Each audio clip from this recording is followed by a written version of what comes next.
নমস্কার বন্ধুরা, আমার রান্নাবাটি চ্যানেলে আপনাদের স্বাগত জানাই।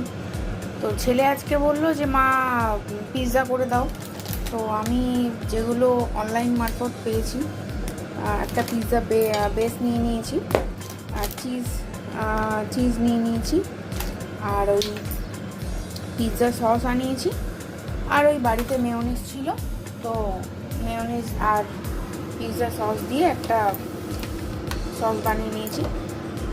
আর ক্যাপসিকামটা অনলাইনে আউট অফ স্টক ছিল, আর বাড়িতে চিকেন নাগেট ছিল, ওগুলো আমি ভেজে নিয়ে একটু টুকরো টুকরো করে কেটে নিয়েছি, আর সাথে পেঁয়াজ নিয়ে নিয়েছি। তো চলুন আস্তে আস্তে বানানো যাক। পিৎজা বেসটার উপরে প্রথমে সসটা দিয়ে দেবো।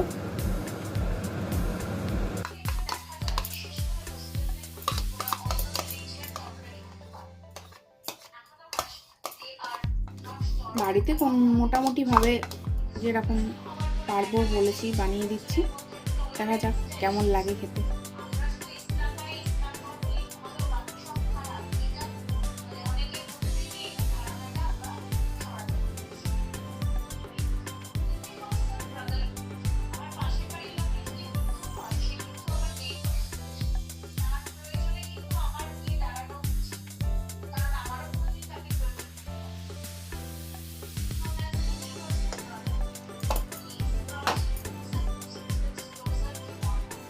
তো এই যে নাগেটসগুলো বললাম আপনাদের ভেজে রেখেছি, চলুন দিয়ে দেওয়া যাক।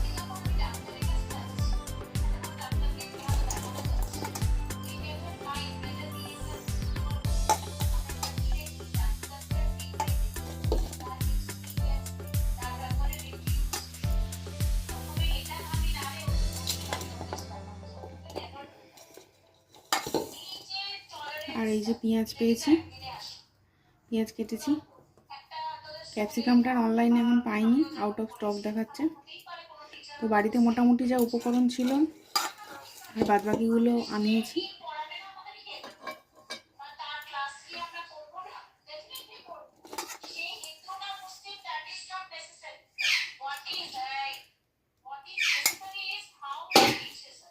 চলো এবার চিজটা দিয়ে দিই।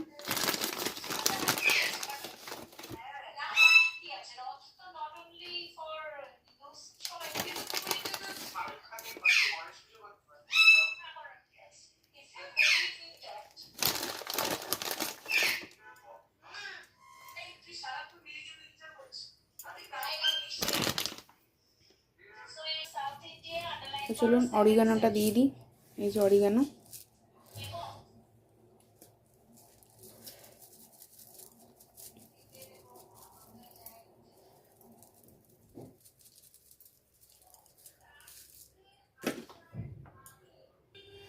আর চিলি ফ্লেক্সটা বাড়িতে ছিল, ওই অল্পই আছে, আমি আনাবো আবার।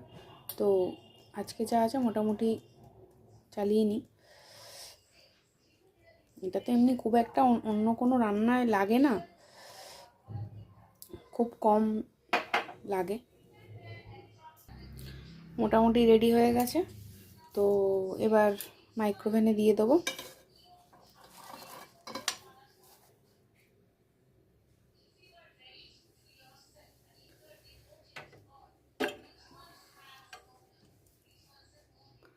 দিয়ে দিয়েছি। এবার মোটামুটি ওই ধরুন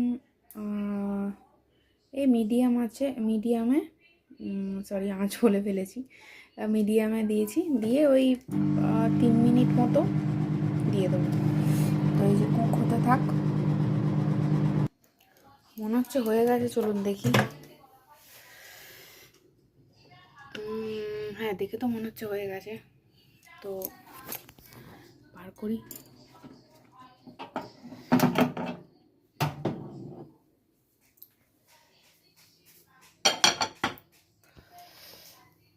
দেখতে কিন্তু অসাম লাগছে। হ্যাঁ, বাড়ির তৈরি পিৎজা। তো আমি কেটে নিয়েছি, ছেলেকে দিচ্ছি টেস্ট করতে। কেমন বাবাই? ভালো হয়েছে, দোকানের মতো লাগছে? ঠিক আছে। তো বন্ধুরা, আজ এই অবধি। ভিডিওটা ভালো লাগলে লাইক করে দেবেন, কমেন্টসে জানাবেন। ওকে, গুড নাইট।